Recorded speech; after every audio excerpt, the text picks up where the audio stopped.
Ayo subscribe Gaji Sarungan. Jadikan hati sebagai komando, pikiran, perkataan, perbuatan sebagai anggota barisan. Jangan mendahului perintah komando. Dahulukan perintah komando, hati baru bergerak. Apa saja? Rukuk, Allahu Akbar, rukuk. Subhanal azimi wa bihamdi. I'tidal, sami Allahu liman hamidah. Sujud, Allahu Akbar. Tapi jangan sampai terucap, hati aja terlintas. Jadi jangan mendahului hati. Sehingga tercapailah hakiki sholat, hati, pikiran, ucapan, dan perbuatan menyatu jadi satu. Kalau ini tidak menjatu, sholat bohong. Itu yang dikatakan oleh ulama, kelihatannya menyembah Allah, tapi sebenarnya dia menyembah berhala. Siapa berhala itu? Tauhid. Apa saja yang disembah dalam ingatan kita, itu tauhid.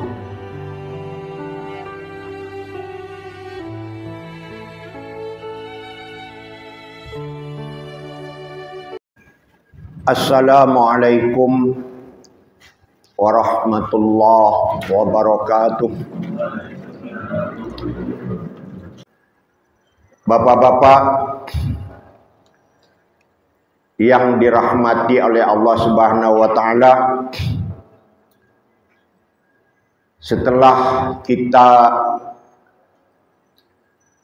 di awal-awal banyak membicarakan sifat yang wajib, sifat yang mustahil, sifat yang harus bagi Allah, juga sedikit kita menyinggol sifat Rasulullah Sallallahu Alaihi Wasallam yang wajib, yang mustahil, dan yang harus. Maka di ujung pembicaraan masalah tauhid ini mengkerucut pada pembelajaran yang terkandung di dalam dua kalimat syahadat, yaitu asyhadu an la ilaha illallah wa asyhadu anna muhammadar rasulullah. Di dalam dua kalimat syahadat itu ada kalimat syahadat, ada kalimat yaitu kalimat tauhid dan kalimat rasul. Yang lebih banyak minggu kemarin kita stressingkan adalah la ilaha illallah itu secara asli mananya tidak ada yang disembah selain daripada Allah. Mengapa muncul kata-kata disembah? Padahal la ilaha illallah itu maknanya la itu tidak. Tetapi di dalam pembicaraan ulama, la di sana ada makna yang tersembunyi, la ma'bud. Sehingganya tidak ada yang disembah. Kemudian di situ ada takdirnya min setelah la itu, sehingga maknanya menjadi yang kita kenal adalah tidak ada Tuhan yang disembah selain min daripada Allah Subhanahu wa taala. Ulama dengan memasukkan takdir min itu mengandai-andaikan, karena secara teori yang disembah itu hanya Allah. Tapi entah tahu dari mana para ulama ini pada praktiknya orang yang menyembah Allah itu banyak yang bohong. Karena dia tidak mengerti dengan makna dua kalimat syahadat itu, yang pertama. Yang kedua, di dalam sholat pada detik-detik dia mengucapkan dua kalimat syahadat itu kebanyakan lalai. Karena dibelok-belokkan oleh syaitan. Menurut ulama di kalangan Ahlus Sunnah wal Jamaah, jika pada saat kita sholat itu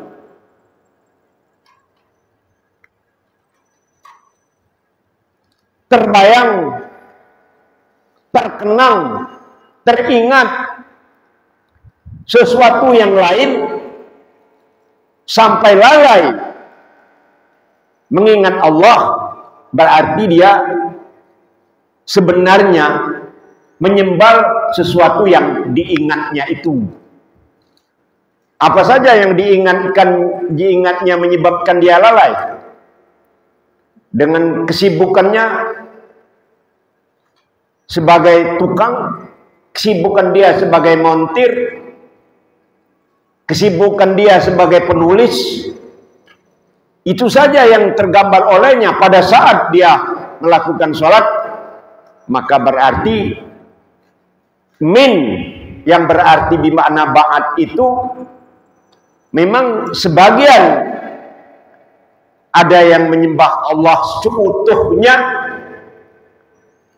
dalam sholat, ada yang sholat itu bohong. Dikatakan bohong kena lalai.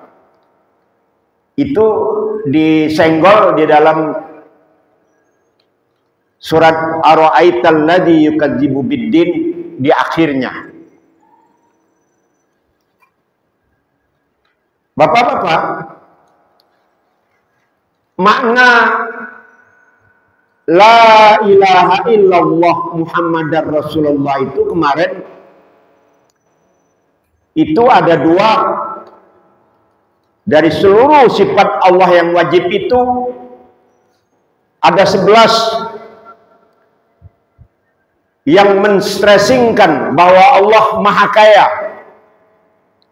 sehingga dia tidak berhajat kepada yang lainnya, yaitu wujud, kidam, baqo, mukhalafatul hawadis, qiyamuhu binafsihi,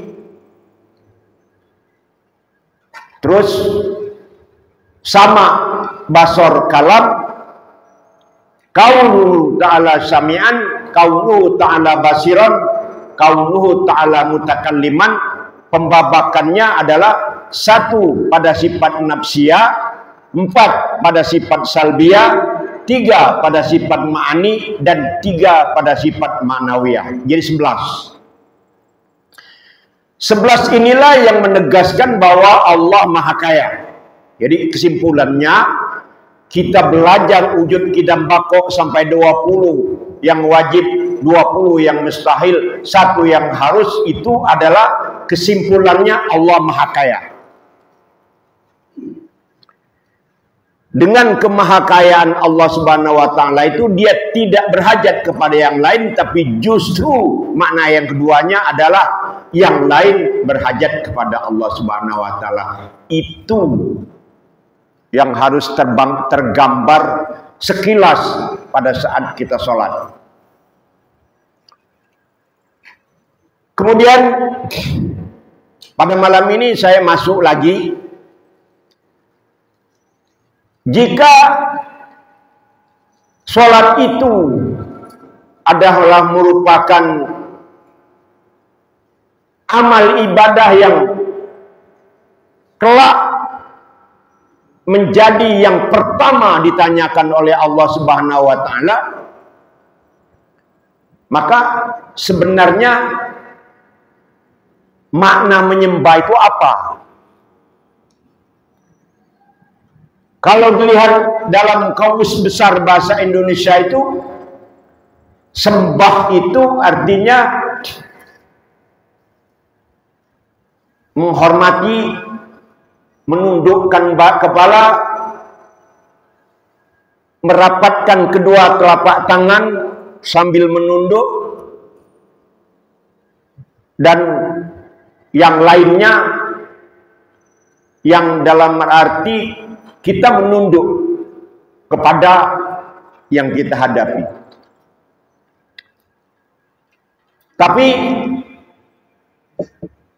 kalau dilihat makna yang menyembah itu dalam agama lain, maaf, saya tidak menyinggung negara mana, siapa. Kalau di agama Hindu misalnya, ketika dia berhadapan kepada patung yang disembahnya itu, sesembahannya itu bermacam-macam. Ada yang menaruh kalung emas, ada yang menaruh uang, ada yang menaruh makanan, tergantung kemampuan yang menyembah itu.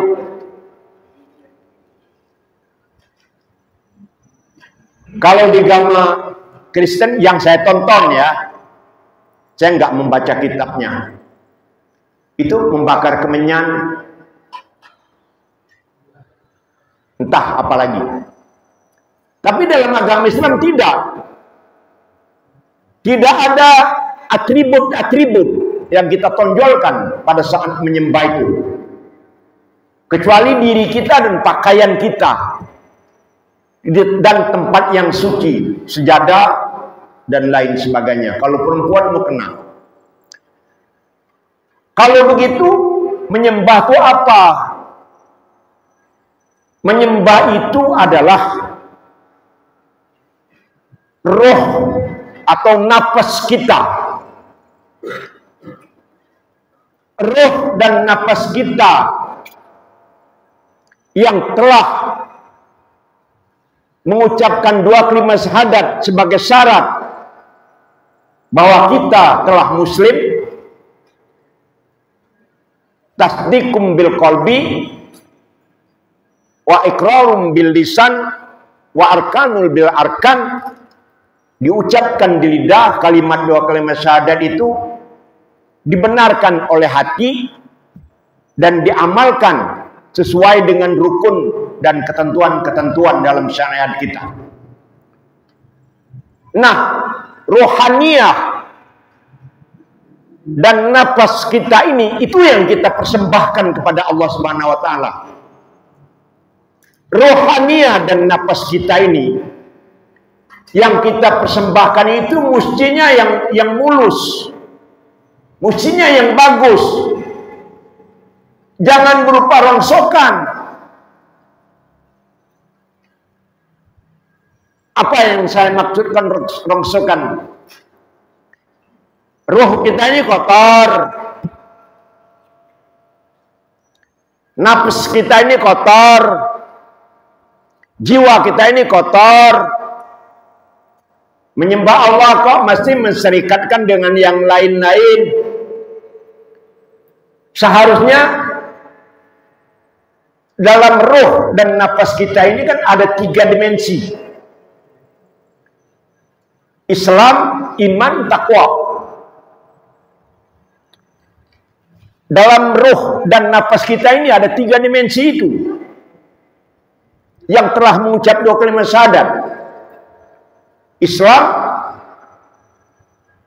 iman, takwa. 3 ini yang kita persembahkan kepada Allah Subhanahu wa taala. Islam artinya tunduk dan patuh. Iman adalah keyakinan. Takwa, khotib, saya ikut khotib aja, menjunjung tinggi segala perintah Allah dan menjauhi segala larangannya. 3 ini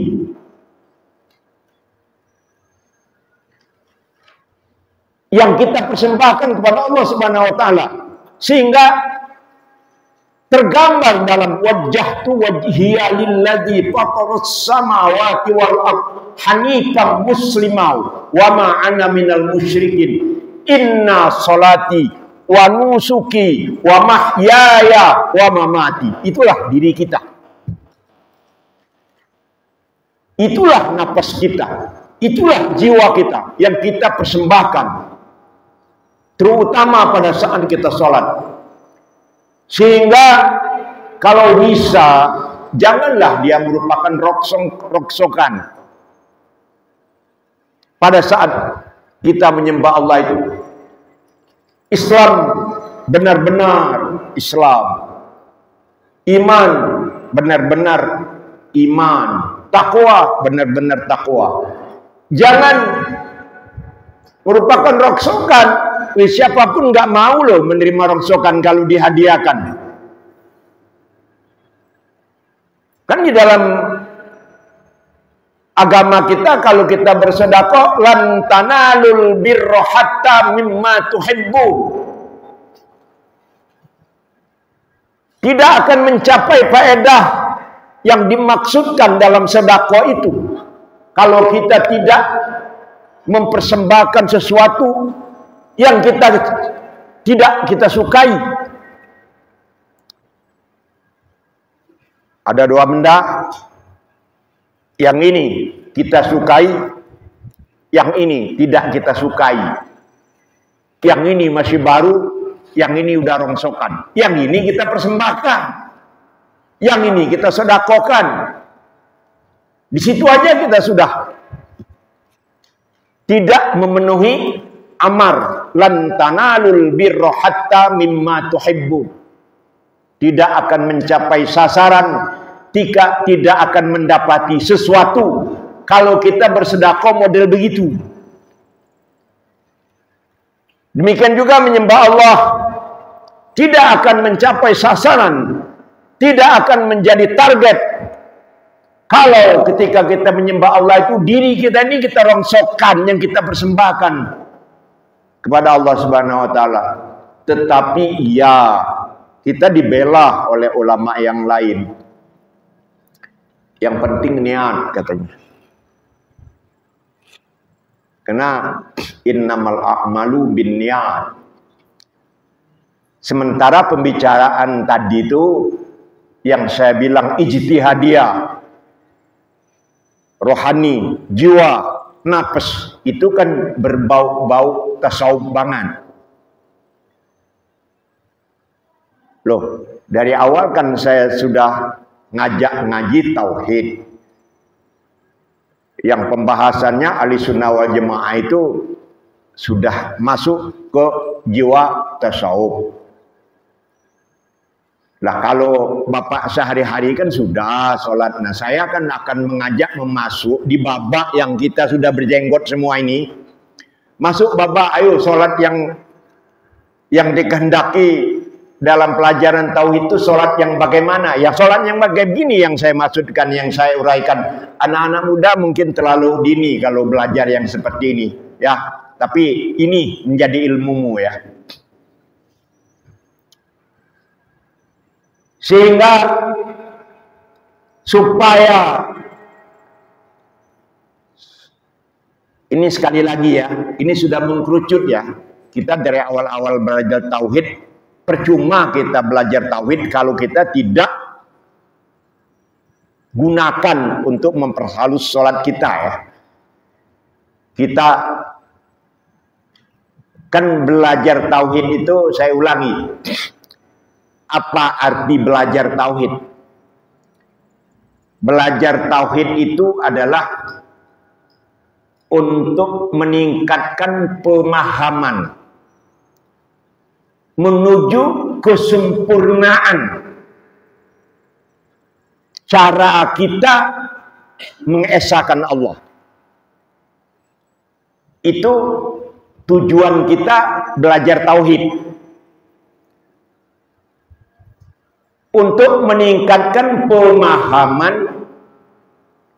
menuju kesempurnaan pelaksanaan pengesaan kita terhadap Allah Subhanahu wa taala yang kita sembah itu. Itu gunanya kita belajar tauhid. Nah, kita sudah belajar tauhid.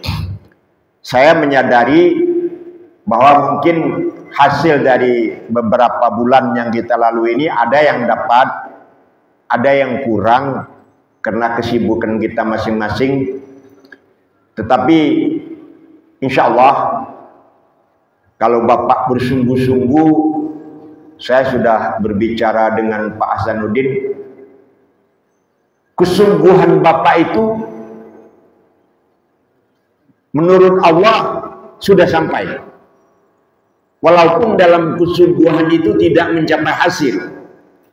Ingin belajar agar dapat sholat bersungguh-sungguh, ingin belajar tauhid supaya dapat mengesahkan Tuhan sesuai dengan ilmu, tetapi tidak dapat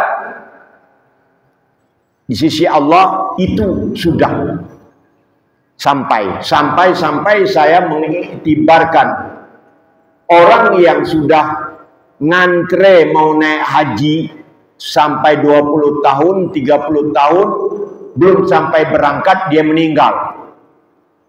Kalau saya tidak segan-segan, nisannya saya tulis haji pulang.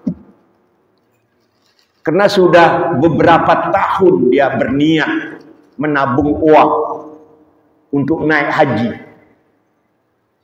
Di mata Allah sudah sampai. Apalagi kalau Pak Arif Purkon suka menceritakan perumpamaan orang tukang sol sepatu yang menabung uang untuk naik haji, tiba-tiba karena sesuatu hal biaya haji itu dia serahkan kepada nenek-nenek yang miskin menghidupin cucunya di pantai, dia tidak jadi berangkat haji karena ongkosnya sudah dikasihkan. Tetapi ada 2 orang yang naik haji, setelah Arafah mendengar obrolan malaikat bahwa ternyata dari sekian banyak orang yang menunaikan ibadah haji, hanya 1 haji yang diterima, yaitu tukang sol sepatu. Alamatnya di sini. Orang yang bermimpi itu begitu pulang mencari alamat tukang sol sepatu. Tukang sol sepatu kaget, loh kok saya nggak naik haji tapi haji saya diterima. Kuncinya apa? Niat dia. Niat dia sudah berpuluh-puluh tahun sebagai tukang sol sepatu menyisihkan penghasilannya, tiba-tiba mau berangkat, dia lebih memandang mulia menyedakokan hasilnya itu kepada orang yang membutuhkan. Dia rela tidak berangkat haji, justru hajinya diterima oleh Allah Subhanahu wa taala, tunggal sendiri. Yang lain-lain yang sudah tawaf, yang sudah umroh keliling-keliling, nggak ada yang diterima. Lagi-lagi ini cerita ya. Bapak-bapak, untuk menstressingkan sholat yang khusyuk itu bagaimana? Kemarin saya sudah mengibaratkan, menjelaskan bahwa di dalam pelaksanaan sholat ada 4 yang menggiring agar sholat itu khusyuk. Di luarnya ada 4 juga. Nah, yang 4 di luar ini merupakan ilmu agar kita sholat khusyuk. Antara lain apa? Dalam rukun Islam, dalam rukun ihsan, antakbudallaha ka'annaka tarahu. Itu ketika kita menghadap sejadah ini terhujam di benak kita bahwa seolah-olah kita melihat Allah, padahal tidak. Meskipun kita tidak dapat melihat Allah, Allah melihat kita. Yang kedua, kita jadikan sholat kita ini sholat yang terakhir. Kalau sholat zuhur, sholat terakhir, menjelang asar kita tahu bakal meninggal. Hebat. Konon ulama-ulama zaman dahulu sudah tahu. Macam Imam Ghazali, dia tahu detik-detik dia mau meninggal, sengaja dia mandi duluan. Yang ketiga, Ada hadis Nabi bahwa sholat itu adalah tumaskinu wa tuwadi'u wa tadarra'u wa ta'awahu. Tenang, tawadu, mendekatkan diri kepada Allah Subhanahu wa taala, dan meratap-ratap. 3. Yang keempatnya diambil dari kitab Ihya Ulumuddin Imam Ghazali, adalah menghadirkan hati, pemahaman, ketakutan, harapan, malu. Itu jadi 4 di luar.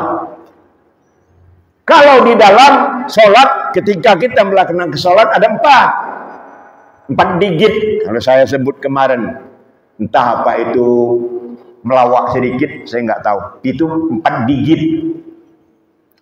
Pertama, ketika kita bertakbiratul ihram, niat kita dapat. Kalau menjadi imam berarti ada 4 kata yang ada di dalam usolli, yaitu nama sholat, sifat sholat adaan atau kodoan, menjadi imam atau makmum lillahi ta'ala. Terakhir 4. Kemudian pada saat takbiratul ihram itu, niat kita itu sudah masuk. Pada saat kita menyebut Allahu Akbar, berakhir di ro itu, a dan ro. Ketiga, bahwa pada saat kita iyyaka na'budu wa iyyaka nasta'in, itu terlintas secara global, maknanya kita paham. Kepada Engkau kami menyembah dan kepada Engkau kami minta tolong.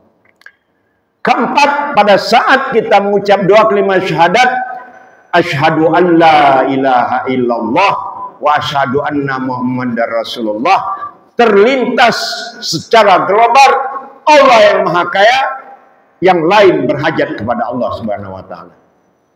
Karena itu pada saat kita menyebut la, itu sesuai dengan tajwid 6 sampai 7 harakat untuk membayangkan la terlintas dalam hati kita, tidak ada Tuhan Maha Kaya dan yang lain berhajat kepada Allah Subhanahu wa taala. Terlintas. Ada lagi teori yang ketiga, Bapak-bapak, untuk sholat menjadi khusyuk. Jadi maaf, ini lebih banyak ke arah sholat ya. Perjalanan pelajaran kita tentang tauhid, kita ringkaskan, kita masuk ke sholat. Sholat itu perbuatan dan perkataan. Sholat itu adalah perbuatan dan perkataan yang dimulai takbiratul ihram dan diakhiri dengan salam. Jadi ada 4. Kok banyak 4 ya? Dimulai dengan salam, perutnya, tengah-tengahnya perbuatan dan perkataan, akhirnya salam. Itu sholat. Sesuai dengan definisinya. Untuk menerapkan perbuatan dan perkataan ini, Imam Ghazali memisalkan. Kok lebih banyak menyebut Imam Ghazali ya? Tidak apa-apa ya. Agar kita mempunyai akhlak sedikit dalam sholat. Jadikan hati kita sebagai komandan yang selalu memberikan aba-aba. Pikiran kita bersinergi dengan gerakan kita, dengan perkataan kita. Karena inteligensi pikiran kita kan tajam. Jangan perbuatan kita, perkataan kita, pikiran kita mendahului hati. Karena hati komandan, hati komando. Lihat orang baris. Maju jalan. Brak, brak. Jadi duluan komando berapa detik. Baru kita barisan bergerak. Kalau dalam sholat, ini mohon dipelajari lagi, mohon kita diskusikan. Ini perumpamaan. Tapi saya menerapkan ini 90% berhasil. Saya menerapkannya. Kita mau sholat. 4 rakaat. Zuhur atau asar. Takbiratul ihram. Hati kita memerintah. Baru otak kita. Ini sudah matching, ini sudah terlatih semua nih. Siap, komandan, kata pikiran kita. Takbiratul ihram.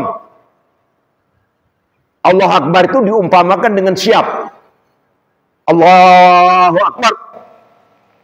Langsung hati apa yang dilakukan oleh pemahaman pikiran kita apa? Kalau komandan ngomong takbiratul ihram. Apa dalam takbiratul ihram? Niat dan kata-kata Allahu Akbar. Jangan Allah Akbar itu mendahului niat, mendahului hati kita, jangan. Kita dengar komando hati apa? Terasa di hati kalau memerintahkan kita itu. Takbiratul ihram, kata hati. Allahu Akbar, pikiran kita dan perbuatan kita serta perkataan kita bergerak. Doa kita. Kata hati, baca doa kita.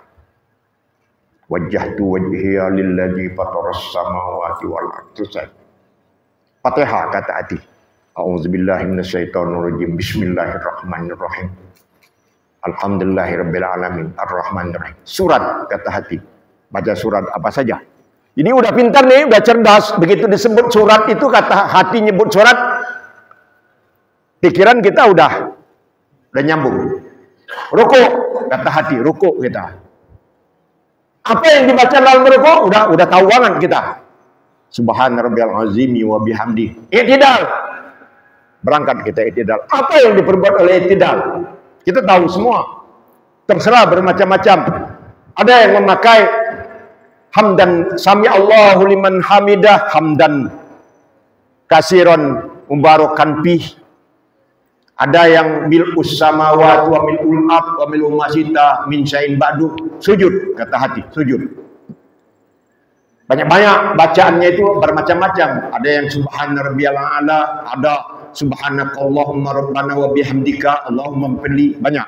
Tapi hati, inteligensi kita, pikiran kita sudah tahu hafalan kita masing-masing pada saat perintah sujud itu. Kemudian duduk di antara dua sujud, kata hati. Tak, duduk membaca Allahumma ighfirli warhamni warzuqni. Sujud lagi, kata hati. Kalau ini diterapkan, kelalaian kita hilang. Fokus 90%, saya jamin. Terus bacaan-bacaan kita teratur. Terakhir, salat, sujud, duduk terakhir, at-tahiyat. Langsung at-tahiyatul mubarakatuh. Sehingga dengan kesadaran yang penuh sesuai dengan komando tadi, pada saat mengucap at-tahiyat itu full, total. Dipraktekkan, saya minta komentar nanti. Pada prakteknya bagaimana?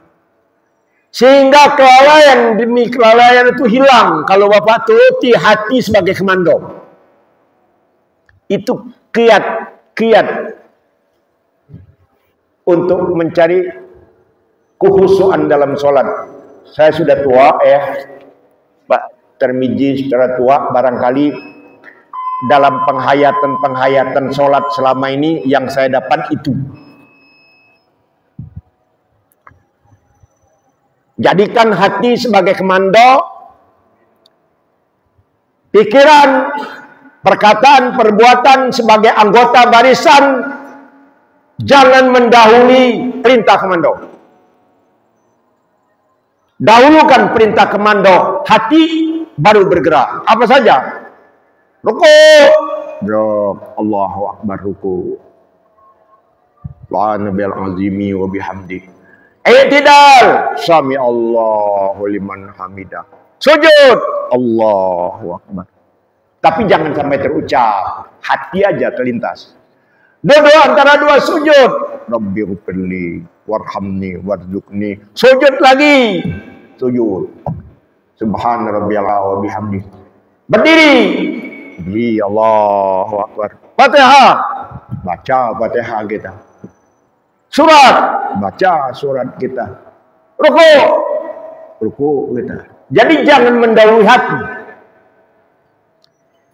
Sehingga tercapailah hakiki sholat, hati, pikiran, ucapan, dan perbuatan menyatu jadi satu. Kalau ini tidak menjatu, sholat bohong. Itu yang dikatakan oleh ulama, kelihatannya menyembah Allah, tapi sebenarnya dia menyembah berhala. Siapa berhala itu? Tauhid. Apa saja yang disembah dalam ingatan kita, itu tauhid. Waktu habis, kalau iktibar ini salah, itu kesalahan karena kebodohan saya. Tapi kalau iktibar yang sampaikan kepada Bapak ini benar-benar menuntun sholat khusyuk, dan bapak-bapak benar-benar mencapai sholat yang khusyuk, itu datang dari Allah Subhanahu wa Ta'ala. Demikian yang dapat saya sampaikan. Subhanakallahu wa bihamdika asyhadu an la ilaha illallah astaghfiruka wa atubu ilaik. Manijtama'al huda. Wassalamualaikum warahmatullahi wabarakatuh.